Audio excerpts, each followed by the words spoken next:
আসসালামু আলাইকুম বন্ধুরা। আচ্ছা ভাই, আপনারা কি বাংলাদেশ থেকে আসছেন?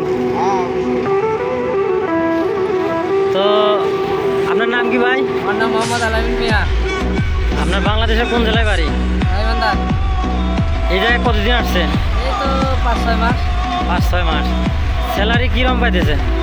তো কাজ করলে যেমন কাজ করি তেমন টাকা 60,000। 60,000।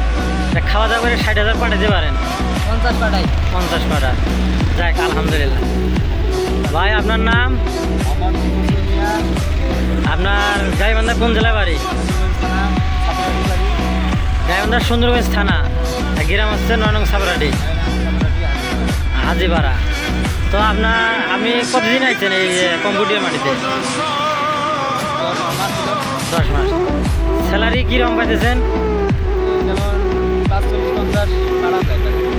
খাওয়া দাওয়া করিয়ে 45-50,000 পাঠান যায়।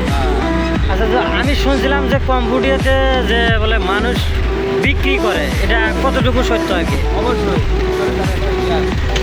মানে যারা বাংলাদেশ থেকে কম্পিউটার আসতে যায় তাদের একটু সতর্ক করা উচিত। মানে কেউ যদি রক্তের সম্পর্ক যদি কারো থাকে এই কম্পিউটারের মধ্যে, তো ভাই অথবা চাচা, মানে তারা কোনো যদি ইয়ে থাকে তার মাধ্যমে আসতে পারবে। আর যদি দালালের মাধ্যমে আসে তাহলে যে ভুলেও যেন কম্পিউটারে না আসে। আসসালামু আলাইকুম বড় ভাই। ভাই আপনি কতদিন যাবত এই কম্পিউটার? 6-7 মাস হলো। আপনার স্যালারি কীরকম? খাওয়া দাওয়া করিয়ে 75,000 না খাওয়া ছাড়া 75,000? আমার মনে করেন 60,000 টাকা টেকে। আচ্ছা, এই যে কম্পিউটারে আসছেন, আপনাদের কোম্পানি কোনো সময় কি বেতন আটকাইছিল?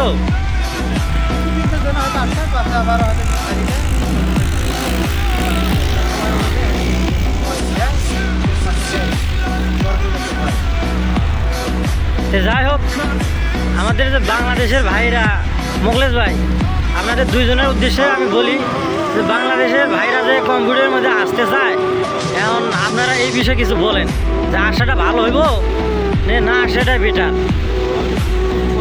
থাকে তাহলে আসাটা ভালো হবে, আর পরিচিত লোক না থাকে তাহলে আসাটা ভালো হবে।